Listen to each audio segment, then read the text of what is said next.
Sejam bem-vindos, bem-vindas. Eu vou fazer uma pequena transmissão aqui de slides para vocês, então eu não vou vê-los mais, mas vocês vão me sinalizando se o áudio está bom, se vocês estão conseguindo visualizar, qualquer problema, pode abrir o microfone e falar, porque eu não vou conseguir ler o chat.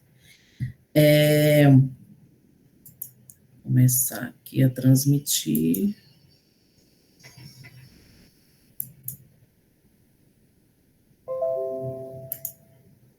Estão conseguindo visualizar? Sim. Joia. Gente, eu estou aqui num canteiro de obras, estou no último quarto para ver se diminui o barulho, então se vocês ouvirem uma pancadinha, me perdoem, mas eu acho que não vai atrapalhar. Outra coisa, algumas letras no slide estão pequenininhas, então pode ser, principalmente quem está acompanhando pelo celular, não consiga ler, mas eu vou compartilhar esses slides lá no nosso grupão de pais, tá? Para vocês olharem depois e revisitarem esses slides com mais calma. Então, primeiramente, eu faço uma apresentação da nossa equipe, como que a gente está em 2022. Então, a professora Fabiana, juntamente comigo, professora Viviane, nós somos as professoras itinerantes. Nós temos a professora Kátia, que está com a turminha de atividades, que é uma sala de recursos que atende os estudantes da educação infantil até o 5º ano.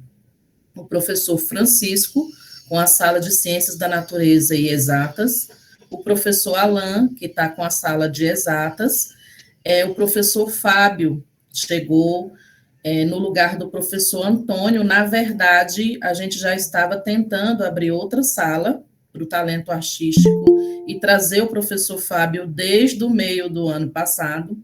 E quando saiu essa liberação, infelizmente, o professor Antônio saiu porque ele cresceu demais, né? Felizmente para ele, que ele está muito bem aí expondo as obras dele internacionalmente. E o professor Fábio chegou e está com a turminha que era do professor Antônio.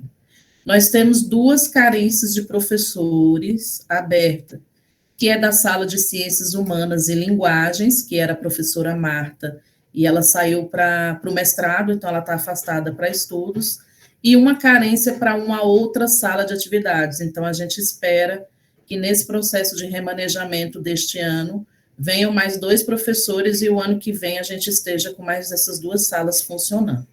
E nós temos a Ana fica ali naquela sala que a gente tem como referência uma secretaria, e ela é nosso apoio administrativo. Então, essa é a nossa equipe de Taguatinga de 2022.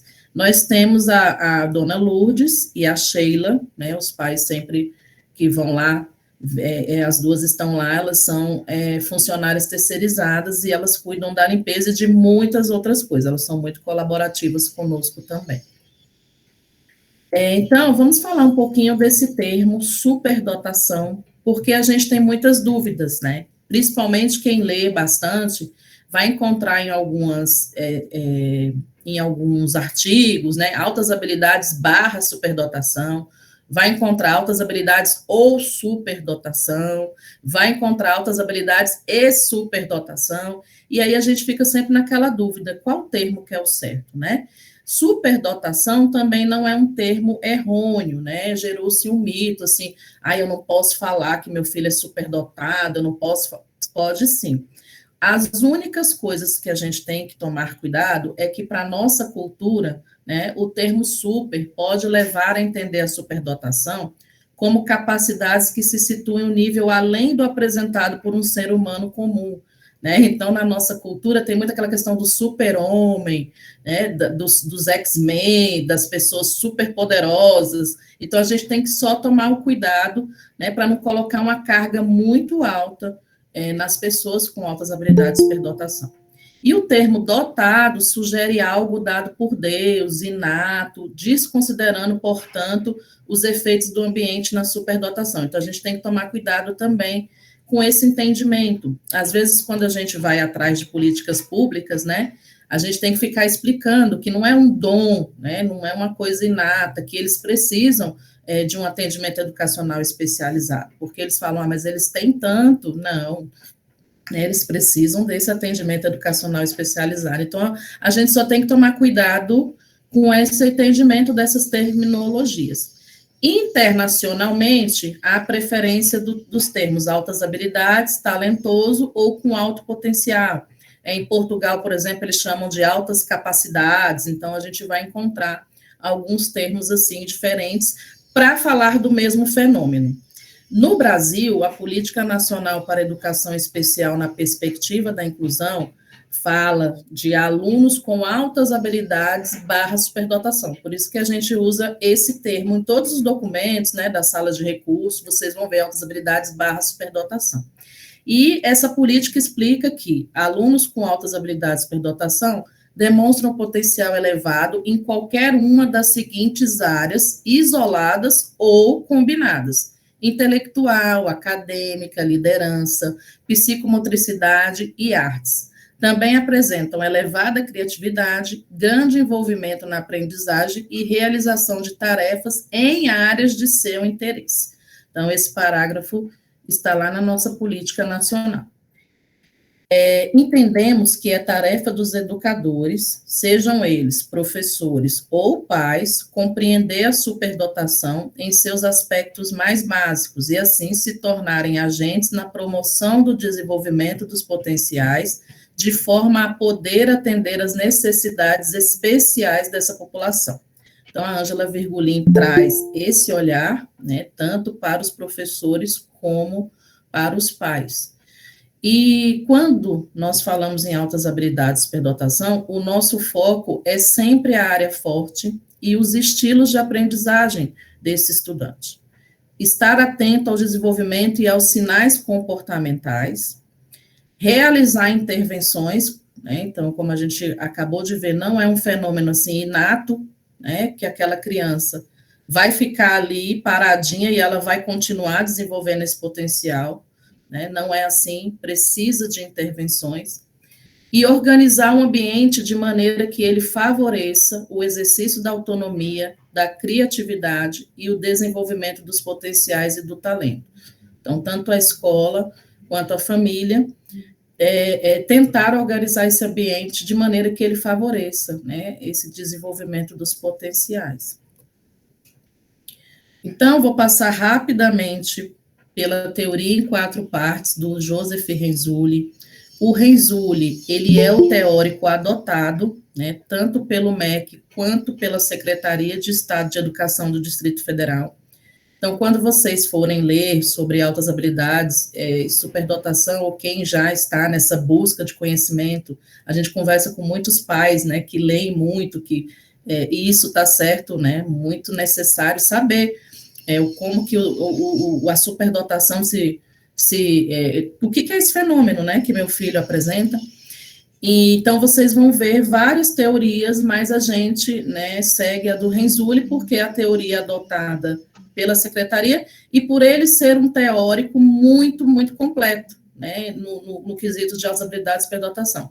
Ele estuda esse fenômeno desde a década de 1860, ele é um psicólogo norte-americano, e ele coordena um centro para as altas habilidades e superdotação nos Estados Unidos. Então, ele é um teórico bastante importante para o nosso atendimento e para a gente entender o que é altas habilidades e superdotação. E ele traz a teoria dele em 4 partes, ele ainda é um pesquisador vivo, então ele sempre revisita a teoria dele, e o que tem de mais novo está nesse livro, né, eu trouxe a capa do livro, porque, como eu falei, tem algumas famílias que buscam esse conhecimento, e o texto dele está nesse livro da professora Ângela, e eu vou passar rapidamente, a gente não vai conseguir falar muito profundamente dessa teoria em 4 partes hoje, mas ele traz essa concepção de superdotação dos 3 anéis, que é o que mais se conhece da teoria dele, e eu digo que é a base filosófica da teoria dele. Ele traz uma teoria de aprendizagem, que é o modelo triádico de enriquecimento, então ele diz que para os estudantes com altas habilidades de superdotação, nós temos que trabalhar com atividades de enriquecimento, que pode ser tem a tipo 1, que é exploratória, a tipo 2, que já são atividades de treinamento, e a tipo 3, que são investigações individuais, pequenos grupos de problemas reais, né? Então, a gente não vai conseguir falar muito profundamente hoje dessas atividades, mas é um modelo que a gente usa também no nosso atendimento. Ele traz a operação Round Tool, que um treinamento de líderes, né, que realmente cuidam do mundo, né, que aspectos a gente precisa trabalhar também para que essas pessoas com altas habilidades de superdotação sejam líderes que façam diferença, lideranças positivas, e ele também traz a questão das funções executivas, né? Então, muitas vezes a gente fica muito atento a essa parte cognitiva, mas a gente esquece uma série de habilidades que também têm que ser desenvolvidas para que essas pessoas façam essa diferença no mundo. Então, ele traz essa teoria em 4 partes, que é muito interessante depois, quem quiser se aprofundar mais sobre isso. O modelo dos 3 anéis, né, a gente tem esse modelo até lá no nosso muralzinho, né, do atendimento. Ele é o modelo usado principalmente para a identificação de altas habilidades de superdotação. Então, a gente traz esses 3 anéis, né, o Renzulli, que é o anel da habilidade acima da média, o anel do envolvimento com a tarefa e o anel da criatividade. Na interação desses 3 anéis, nós temos comportamentos de superdotação. Mas, Viviane, por que se fala em comportamentos de superdotação? Porque superdotação, gente, não é um fenômeno estático, parado. A gente não tem um diagnóstico de altas habilidades, superdotação. Não existe um CID, né, no nosso DSM, de altas habilidades, superdotação. Justamente porque são comportamentos. E esses comportamentos, eles são influenciados pelo ambiente, pelos fatores de personalidade. Então, é um fenômeno bem cíclico e precisa do envolvimento desses 3 anéis para se fazer a identificação naquele momento desses comportamentos de superdotação. Então, por isso que no atendimento educacional especializado nós temos um fluxo e nós temos um período de observação. Então, às vezes, os pais ficam em dúvida sobre isso, né?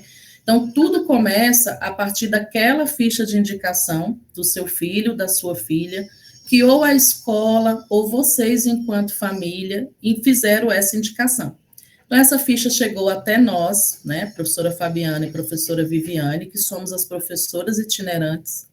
A gente faz uma primeira conversa com a família, então a professora Fabiana sempre liga e diz, olha, recebi a ficha, né, do seu filho, foi a escola que encaminhou, né, quando é a escola, e aí tem essa conversa. Nós temos uma demanda reprimida no atendimento de Taguatinga muito alta, então, muitas vezes demora essa chamada, a gente também explica sobre isso, foi indicado, mas a gente tem que esperar surgir a vaga para a gente chamá-lo e iniciar esse período de observação. Quando surge a vaga, nós encaminhamos para a sala de recurso do professor especialista, né? Então, cada professor, que eu apresentei o nosso grupo no início, tem uma especialidade e um atendimento de acordo com a área do estudante. Esse professor, gente, é um professor da rede pública, mas ele é um professor especialista porque ele tem cursos tanto na área da educação especial quanto na área da superdotação. Ele passa por uma banca que analisa, né, se esse professor realmente ele faz uma prova, ele apresenta um plano de trabalho, depois ele passa por uma entrevista e ele fica apto, no nosso sistema da Secretaria de Educação, a fazer esse atendimento na sala de recursos. Então, por isso que a gente fala muito que é um professor especialista na área. Quando esse estudante é encaminhado, ele passa por um período de observação. Então, voltando lá nos 3 anéis, os professores vão observar, né, entre outros aspectos comportamentais, se existe aquela interação entre 3 anéis ali, né, muito necessários para a gente identificar outras habilidades de superdotação. Esse período de observação pode durar de 4 a 16 encontros, né? O desenvolvimento humano não é uma ciência exata. Então, muitas vezes, tem criança que no primeiro, no segundo encontro, adolescente também, né, já se mostra, já mostra esses comportamentos de altas habilidades de superdotação, e já tem outros que a gente precisa até mais de 16 encontros, né? Às vezes tem o fator personalidade, por exemplo, se for uma criança, um adolescente mais tímido, de repente não vai se mostrar tão rápido, então a gente tem esse cuidado, né, de observar tudo com muita ética, né, com muita responsabilidade, e a gente vai sinalizando para a família. Então, às vezes, necessita de mais até de 16 encontros. Esse professor especialista, junto com o psicólogo escolar, quando a gente tem o psicólogo na equipe, né? Em Taguatinga, a gente não tem a presença desse psicólogo hoje, e utiliza instrumentos para identificação dos comportamentos de altas habilidades de superdotação durante esse período de observação. Quando a gente tem o psicólogo, ele chama a família, faz anamnese, né, aplica os instrumentos que só a psicologia pode aplicar, mas, na ausência do psicólogo, o professor especialista também tem os instrumentos que ele utiliza para fazer essa identificação.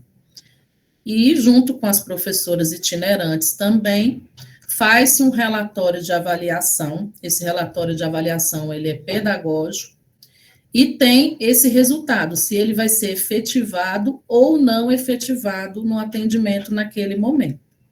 Ah, Viviane, se naquele momento, de 4 a 16 encontros, o meu filho não demonstrou os comportamentos de altas habilidades de superdotação, o que significa?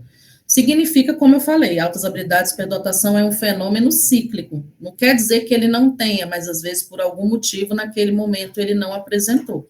Então, ele pode ser até no momento posterior, ser avaliado novamente, se for do interesse da escola e da família, né, preencher novamente essa ficha de indicação e a gente fazer, em outro momento, uma reavaliação desse fenômeno. Uma vez na sala de recursos de altas habilidades de superdotação, o que é? Qual é o papel dessa sala? Né? Então, tem esse papel de identificação. Inclusive, a gente tem falado muito sobre isso, o estudante, a gente tem, os estudantes da escola particular, não, mas os estudantes da rede pública, a gente tem um sistema que se chama e-educar, e quando ele é avaliado, e esse relatório de avaliação é emitido com o parecer efetivado, ele entra no e-educar como altas habilidades de superdotação. Ele só entra no e-educar como altas habilidades de superdotação depois dessa avaliação da nossa equipe. Então, por mais que o estudante venha com avaliação de fora, de algum atendimento particular, ele só entra no e-educar, no caso dos estudantes da rede pública, né, como altas habilidades de superdotação, após essa avaliação da equipe da sala de recursos. Então, a sala tem esse papel de identificação, tem o papel de suplementação da formação do estudante. Então, a gente colocou bem em destaque, não é uma aula de reforço, né? Muitos pais chegam e falam, nossa, mas tem que ter dever de casa na sala de recursos, ele tem que ter um espaço na sala de recursos para fazer o dever de casa dele. Não, tá? Esse atendimento de suplementação não é uma aula de reforço, não é um curso de desenho, não é curso de robótica, né? O atendimento na sala de recursos não tem essa característica. Então, às vezes, a gente recebe fichas da família, da escola. Ah, ele gosta muito de desenhar, ele quer melhorar esse desenho, né? Então, essa suplementação não é um curso. E aí, a gente traz sempre os 3 anéis, né? Porque o que acontece na sala de recursos? Oferta de condições educacionais que criam possibilidade e estimulam a interação entre e dentro dos 3 anéis. Né? Então, a gente costuma dizer, por exemplo, o anel do envolvimento com a tarefa, para o nosso atendimento, ele é muito importante, porque o professor vai ofertar essas condições, mas o estudante tem que estar envolvido com todo esse processo. Então, às vezes, é um estudante que tem uma habilidade acima da média muito alta, né? Aí a gente debate a questão do QI, às vezes vem até com esse indicativo de um QI muito acima da média, tem uma certa criatividade, que é uma capacidade de resolver problemas de uma outra maneira, mas ele não se envolve com a tarefa, né? Ou então ele mesmo sinaliza esse estudante, a gente ouve muito eles, e diz assim, eu não quero estar aqui, eu não tenho interesse de estar aqui na sala. Então, a gente já faz uma conversa com a família e o desligamento desse estudante. Por quê? Porque nessa oferta de condições educacionais que vão possibilitar e estimular essa interação entre e dentro dos 3 anéis, o estudante precisa estar envolvido com o que o professor está proporcionando ali. A gente trabalha também o exercício e promoção da autonomia, então, tem os projetos que o estudante pode desenvolver dentro da sala, e a gente procura fazer uma teia de interesses e entender qual é o interesse daquele estudante. Então, às vezes, o estudante chega com um interesse em astronomia. É uma área muito ampla, não dá para a gente trabalhar tudo em astronomia de uma vez só. Então, a gente faz uma teia de interesse, a gente tenta delimitar ao máximo qual é o interesse do estudante, e a gente propõe, né, esse trabalho com projetos também, aonde a gente está sempre exercitando essa autonomia do estudante. Então, diferente da escola do regular, que ele recebe um currículo pronto, né, que o professor tem que cumprir esse currículo, no nosso atendimento, é ele que traz essa área de interesse, e, claro, o professor vai ser um tutor, né, vai estar fazendo as intervenções, mas a gente também exercita essa autonomia do nosso estudante por meio do trabalho com projetos, por exemplo. E a gente também faz essa articulação, escola do regular, famílias, faz uma articulação com outros especialistas, né? Então, basicamente, esse é o nosso atendimento. Ele não é um atendimento obrigatório, né? Então, por isso que a gente leva em consideração muito, está sendo interessante para a família, está sendo interessante para o estudante estar aqui. Então, a gente sempre faz essa reflexão. Mas, ao mesmo tempo que não é um atendimento obrigatório, a gente pede para a família e para o estudante ter um compromisso conosco, né? Então, é o compromisso da frequência, a professora Fabiana fica bastante atenta, e os professores também ficam atentos a essa questão das faltas, né? Então, às vezes, vocês recebem o recadinho, olha, não está vindo, não é que a gente está querendo ser chato, mas realmente, se faltar 3 encontros seguidos ou 5 encontros alternados, a gente pode fazer o desligamento daquele estudante, né? Porque como é que a gente observa comportamentos de altas habilidades de superdotação se aquele estudante não é frequente? A gente precisa ter uma regularidade. Um encontro por semana, né? Então, se o estudante ficar faltando semanas alternadas, a gente já perde aquele vínculo com ele. Então, a gente pede, por favor, que esse quesito de frequência seja bem respeitado pelas famílias. Respeita ao horário de atendimento, né? Uma pontualidade de entrada e saída. Então, por mais que a gente trabalhe com essa autonomia do estudante, o professor tem todo um roteiro de trabalho, né? Então, de repente, o atendimento da manhã começa às 8 e tem aquela criança, aquele adolescente que só chega às 9. Então, ele já perdeu 1 hora, né, daquele período ali. A gente tem as atividades tipo 1, exploratórias. Muitas vezes os professores iniciam com essa atividade, que é importante. Nós temos os instrumentos que o professor vai estar avaliando o estudante também, vai estar observando, então, essa pontualidade é muito importante. Nós ainda temos um problema maior no nosso espaço, que vocês já sabem, nós não temos porteiro, né? Então, tem uma janela de entrada e de saída que a gente fica muito ligado ao portão, né? Às vezes a gente deixa até uma brecha no portão e fica ali de olho para vocês terem uma entrada mais facilitada. Mas se sai daquela grade, né, de horário, muitas vezes o estudante pode ficar esperando na rua, o que é muito perigoso, porque a gente não fica o tempo todo na portaria, né? A gente vai fazer as nossas outras atividades também. Então, é uma questão muito importante para a gente, tanto com esse compromisso, quanto para a segurança, porque a gente está sem a figura do porteiro. Se o atendimento for do interesse da família e do estudante, ele precisa ser prioridade, né? Então, muitas vezes, a família vem, mas ele faz centro de línguas nesse horário do atendimento. Então, ele pode ficar no centro de línguas até um determinado horário, e no outro horário ele fazer o atendimento. Então, o que a gente pede? São 3 horas de atendimento, uma vez por semana. Se esse atendimento realmente for importante, que ele seja prioridade naquele dia. né? Porque senão vai haver sempre essa quebra. Então, a gente pede realmente que seja uma prioridade o atendimento. Se naquele momento a família percebe que existem outras prioridades, que a gente sabe que é muito importante também, você estudar uma língua, você fazer um esporte, mas se isso for mais prioritário do que o nosso atendimento, então a gente pede sempre essa conversa para que haja o desligamento. Então, não dá para ficar um pé dentro, um pé fora, né? Tem que estar envolvido com o atendimento, porque principalmente a gente tem uma demanda reprimida muito grande, e tem gente ali esperando naquela fila muito tempo, então quando há o desligamento, a gente tem a possibilidade de chamar um outro estudante que, às vezes, só está esperando isso, ele não tem outras coisas, ele precisa desse atendimento específico, ele já não tem essa possibilidade de ter outros tipos de atendimento. Então, por isso que a gente pede, eu estou batendo nessa tecla da prioridade. Uma outra coisa que a gente pede, eu até coloquei um recado no grupo, né? Esse recado, na verdade, é um consenso com o nosso grupo, com a nossa equipe, não permanecer no espaço durante o horário de atendimento. Então, a gente está observando comportamentos, né?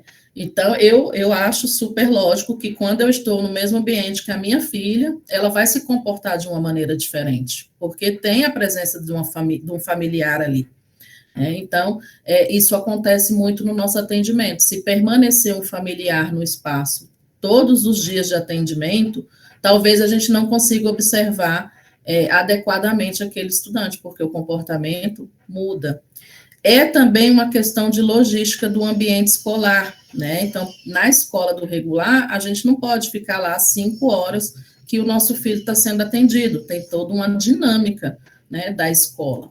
E no nosso espaço, que a gente também está sem porteiro, ainda tem mais a questão da segurança. Então, a gente pede que seja uma coisa muito eventual, né, permanecer no espaço, que converse com antecedência se for uma eventualidade, mas a gente pede que a família não permaneça nesse espaço de 3 horas de atendimento lá.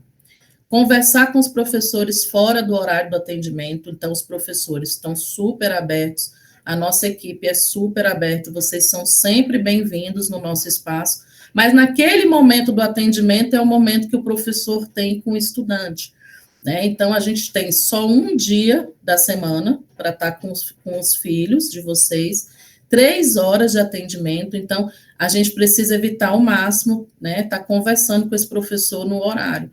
Então, procura ele depois, quando o atendimento acabar, ou marca um dia na coordenação desse professor para conversar, mas só para não ficar ali, né, conversando com o professor e ele tendo que atender os estudantes. E a gente pede também que as famílias sempre incentivem os projetos, né? Então, eles vão chegar em casa contando, eu estou vendo isso com o meu professor, e a gente pede esse incentivo. Tanto quanto incentivar mesmo, e às vezes está até envolvido com esses projetos em casa também, quanto às vezes numa ajuda financeira, né? Porque a gente não tem essa verba própria, como vocês sabem, e aí, às vezes, ele vai fazer um projeto que vai precisar comprar alguma coisa, então a gente pede esse incentivo também. Então, acho que essa parte é isso. E como que a família pode contribuir para o desenvolvimento dos potenciais? Então, quando esse estudante já é avaliado, no relatório de avaliação, o professor especialista já indica, né, alguns aspectos daquela superdotação do seu filho, da sua filha. Então, é importante conhecer esses pontos fortes e os interesses. O Renzulli traz 2 tipos de superdotação, que eu vou falar com vocês rapidamente, para vocês localizarem, né? Que tipo de superdotação eu penso que meu filho tem, minha filha tem. Superdotação escolar, a gente chama ela de habilidade do teste. Por quê? É essa habilidade que geralmente a gente consegue perceber em um teste de QI, né? A gente não, o psicólogo. Ou da lição de aprendizagem, ou seja, é a superdotação que aparece nas provas, nas avaliações escolares, né? Por quê? Porque ela é acadêmica, né? O tipo de superdotação acadêmica. Então, é o estudante que tira notas boas na escola, que tem boa memória, grande vocabulário, gosta de fazer perguntas, tem um raciocínio verbal e ou numérico, necessita de pouca repetição, é aquele estudante que o professor fala uma vez só, ele já aprende, não precisa passar muito tempo ouvindo o professor, aprende rapidamente novo material em idades precoces, pode operar simultaneamente com múltiplos canais e realizar mais de uma tarefa ao mesmo tempo. Então, Renzulli chama esse estudante de consumidor de conhecimento. Mas a gente também tem a superdotação criativa produtiva, né? Então, são pessoas mais voltadas para desenvolvimento de materiais e produtos originais. Então, esse tipo de superdotado não necessariamente vai tirar boas notas na escola. É criativo, é original, brinca com as ideias, é inventivo, sensível a detalhes, não gosta da rotina. Então, muitas vezes ele vem, na verdade, e as famílias relatam como um problema, né, na escola, porque a escola regular tem muita rotina, encontra ordem no caos, pensa por analogias, vê humor onde os outros não veem, não liga para as convenções, procura novas formas de fazer as coisas. E aí o Renzulli chama esses superdotados, né, de produtores de conhecimento. Então, é importante entender também qual é o tipo de superdotação do seu filho ou da sua filha. Então, o que a gente pode fazer diante do ensino regular? E, Viviane, é tanta coisa, né? Principalmente os meninos que estão no ensino médio, aí tem a semana de prova, e aí a gente até às vezes perdoa, viu, gente? Olha, tá numa semana muito difícil essa semana, eu estou justificando para vocês que não vai para o atendimento, porque é semana de prova, é aquela loucura, né? Então, a gente aconselha organizar um tempo, né, para o estudo do regular com o seu filho, com sua filha, de preferência junto, né? Tenta fazer com ele essa rotina. O acadêmico, geralmente, ele é aquele que é mergulhado no estudo, né? Então, já dá para fazer uma rotina com um início, um intervalo e término daquele horário de estudo. Já o produtivo criativo, o pesquisador, né? A gente também tem crianças que têm uma alta habilidade corporal, talvez é melhor colocar horários menores de estudo em um período, né? Então, coloca um horário menor de estudo, um intervalo, depois, em outro período, um outro horário menor de estudo. Né? Então, é importante, por isso que é bom fazer junto com ele, né? Essa rotina, porque ele ou ela vai sinalizar, olha, mãe, eu fico muito cansada, eu acho que eu preciso de um horário menor, e assim, tentar organizar esse tempo. Se possível, reservar um lugar para estudo. Então, o nosso cérebro, ele tem uma necessidade, né, de estar em locais que ele entende para que serve. Vou dar um exemplo. Se a gente começa a ler, né, um livro na cama, provavelmente daqui a pouco a gente vai ficar sonolento, né, com aquela preguicinha, porque o cérebro já entende que ali é um local para dormir. Né? Então, se possível, deixar um local já reservado para estudo, para o cérebro entender agora é o momento, né, de estudar, que eu preciso de atenção, que eu preciso de concentração. Preparar o material de estudo previamente, então, se ele tem um dever de casa daquela disciplina naquele dia, já deixar organizado, porque senão a gente começa, vou na mochila pegar tal coisa, volta, vou na mochila, aí, né, então, preparar esse material todo de estudo, que vai precisar previamente. É um momento também de resgate em família, né, então, se possível, estudar junto, fazer o dever de casa junto. Eu sei que a rotina é muito apertada, mas é um momento também de aprender junto. Crie uma playlist. Então, quando a gente fala de estilos de aprendizagem, tem estudantes, né, crianças, adolescentes que conseguem se concentrar ouvindo música. Né? Então, nesse caso, crie uma playlist com 1 hora de músicas para se concentrar e 10 minutos de música para dançar e cantar junto, né? Por que não nesse intervalo também no seu momento de descontração para a família? Para não ficar aquela coisa, meu Deus, a hora de estudo, uma hora tão chata, né?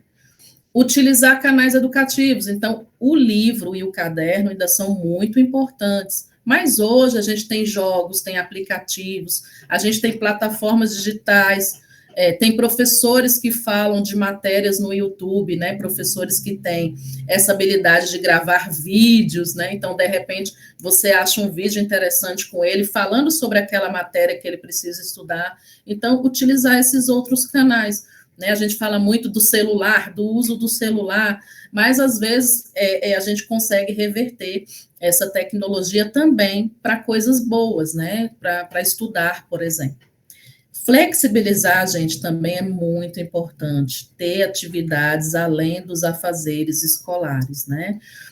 Principalmente respeitando a idade dos nossos filhos, né? Por mais que eles tenham comportamentos de altas habilidades de superdotação, ele tem só 6 anos, ele tem 8, ele tem 12, ele tem o desenvolvimento também dele, então ele precisa brincar, né? Dependendo da idade, ele precisa brincar.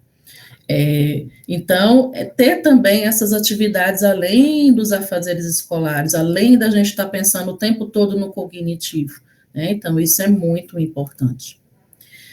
Proporcione um ambiente de enriquecimento também em casa, né? De trocas, de cultivos de ideias. Pergunte, responda, dialogue. Mas esse menino me deixa louca, Viviane, porque eu entro em casa, já pergunta, já uma característica também dos nossos filhos e filhas com altas habilidades de superdotação. Então, respira, pergunta, responda, tem esse espaço de diálogo constante com eles. Seja um incentivador diário para que seu filho, sua filha, desenvolva sua área de interesse, mas cuidado com a pressão em demasia ou com a superexposição das suas habilidades superiores. Então, é sempre bom incentivar, desenvolver a área de interesse, mas a gente tem que ter cuidado, né, com essa pressão, com essa superexposição das habilidades superiores dos nossos filhos, né? Então, é um fio tenso que a gente precisa ter, né, entre estimular demais e entre não estimular nada, né? Então, sempre ter esse cuidado. Eles sinalizam, né, às vezes, quando eles estão na pressão ou quando eles estão, assim, muito sobrecarregados, eles sinalizam. Então, a gente tem que ter esse olhar bem apurado. Mostre respeito pelas produções. Então, por exemplo, crie um espacinho ali em casa, né, para a exposição dele, do que ele está produzindo. Se é uma criança que é para a área do talento artístico, tem um cantinho ali da casa também, onde ele pendura as suas obras, enfim. Mostrar respeito pela produção dele. Criar um momento em família para se fazer explanações da área de interesse. Então, nessas atividades tipo 1, as famílias também podem participar, por exemplo, oferecer diferentes tipos de leitura, né, poesia, cordel, gibi, né, disponibilizar uma caixa, a gente põe ali as aspas, porque não precisa ser uma caixa, mas caixa de artes com materiais diversos que ele pode utilizar também em casa. Permita o desmonte ou a utilização de peças de eletrodomésticos quebrados ou fora de uso, né? Então, aí vai depender da área de interesse. Às vezes é uma criança que gosta de desmontar e montar, e algumas famílias ficam até admiradas. Ele consertou, né, um eletrodoméstico que estava fora de uso e ele foi ali montando e desmontando. Então, isso também, dependendo da área de interesse, é muito legal, ao invés de jogar fora, deixar ali, né, o objeto com as peças e ele fazer esse manuseio. Construir instrumentos musicais, se for da área, né, com sucata, e depois fazer uma orquestra com seu filho. Deixe um baú com roupas, maquiagens e acessórios disponíveis. Junte material que possibilite a confecção de maquetes. Oriente o seu filho, sua filha, para que conheça suas características, seus pontos de força e também as suas limitações.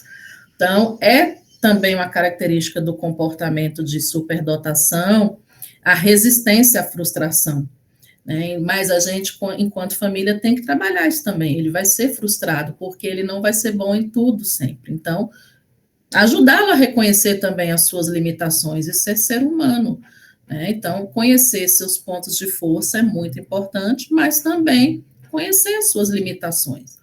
Valorizar a independência e permitir o exercício da autonomia para que seu filho, sua filha, possa assumir suas responsabilidades e os riscos por suas escolhas. né? Então, quando o Renzulli traz a teoria em 4 partes, ele fala sobre isso, né? Que pessoas a gente está também deixando para o mundo. Então, eles precisam assumir suas responsabilidades e os riscos também por suas escolhas. A gente vai exercitando essa autonomia. E uma coisa muito importante são as funções executivas, né, que são amplamente definidas como a habilidade de se engajar em situações novas que requeiram planejamento, tomada de decisão, resolução de problema e liderança compassiva ética, que não seja dependente de rotina ou respostas bem ensaiadas para combinações de condições desafiadoras, né?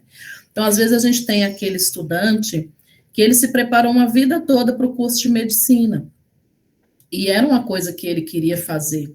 Então, ele sempre estudou, e ele passa nesse vestibular de medicina. E quando ele se vê em uma situação lá da faculdade que ele não consegue resolver, porque é uma situação que saiu fora daquele roteiro, ele desiste do curso, né? Então, não estou dizendo que as pessoas podem também mudar de interesse, até adultas, né? Isso acontece. Mas, às vezes, a gente não trabalha essa habilidade, né, de se engajar em situações novas que requeram planejamento. E grandes estratégias, né, para trabalhar também as funções executivas em casa, são por meio de jogos, né? Não é uma coisa assim que a gente precisa ter um instrumento, um conhecimento muito aprofundado para trabalhar. Então, para crianças de 5 a 7 anos, é deixar a brincadeira de faz de conta acontecer, né? Ali quando ela está conversando com alguém imaginário, ou quando ela está com uma outra criança, e ali a criança assume o papel de mãe, aquela brincadeira mesmo, livre, né, que a gente fica só observando as crianças, elas começam a falar, eu sou fulano, ali é um exercício para funções executivas, porque ela está autorregulando os comportamentos dela, né? Então, quando ela fala, agora você vai ser a mãe e eu vou ser a filha, olha, não mexe nesse fogão porque você vai queimar a mão, né? A gente vê muita criança brincando uma com a outra fazendo isso. Então, ali ela está autorregulando o seu comportamento, né? Então, deixa essa brincadeira acontecer. Jogos de imaginação, jogos e brincadeiras envolvendo música, gestos, movimentos, labirintos, quebra-cabeças, jogo da memória, jogo de tabuleiro. Para 7 a 12 anos, jogos de cartões que exercitam a memória, aumenta a flexibilidade mental em atividades de planejamento e estratégia. Então, nós temos o Banco Imobiliário, o Detetive, Interpol, entre outros jogos. Atividades físicas, né, práticas de esportes, gincanas, aprender a tocar instrumentos, jogos rítmicos, percussão, quebra-cabeças, palavras cruzadas, ter um quadro de atividades, né, organizar a sua rotina, também está trabalhando essa questão do planejamento. Para adolescentes, estabelecer metas, planejamentos, monitoramentos, desenvolver planos por meio de etapas para alcançar essas metas. Os esportes também são importantes, yoga, meditação, música, jogos de estratégias de lógica, passatempos, habilidades de estudo. Então, é só um pouquinho do que a gente pode trabalhar nessa questão da memória executiva. E, gente, crie memórias afetivas com os filhos de vocês, né? Então, hoje a gente traz uma receita do brigadeiro. O brigadeiro, ele é muito interessante, porque, por exemplo, a gente pode fazer um estudo da história do Brasil. Se vocês pesquisarem sobre a origem do brigadeiro, vão ver que está muito ligada à história do nosso país. Então, pode fazer sim, né? Uma pesquisa e fazer o brigadeiro, trabalhar as questões das porções, né, matemática, a questão da culinária, mas o mais importante é o momento de criar uma memória afetiva ali, fazendo um brigadeiro, e depois todo mundo come aquele brigadeiro, né? Então eu vou deixar essa receitinha básica de brigadeiro com vocês, então crie essas memórias afetivas. E o mais importante de tudo, né, que a gente tem precisado muito, pare tudo, respira, pare nem que seja por 1 minuto, preste atenção na sua respiração, observe o ar entrando pelo nariz, descendo pela garganta, enchendo os pulmões e depois fazendo o caminho inverso. E a gente tem que trabalhar esse exercício de respiração com os nossos filhos também, né? Muitos casos de crianças com ansiedade, então essa pressão diária, principalmente no mundo pós-pandemia, tem deixado nossas crianças muito nesse estado de ansiedade, nossos adolescentes. Então, pare tudo, respira, faz esse exercício, né? Cultive a gratidão, escreva diariamente em um caderno 3 coisas pelas quais você é grato durante o dia. Verá que tem muito a agradecer e sua mente será inundada por pensamentos positivos. Então, também tem esse tempinho para se olhar, para se cuidar, porque senão, né, é aquela coisa, respira, não pira. Então, acho que a apresentação de slides acabou. Deixa eu parar.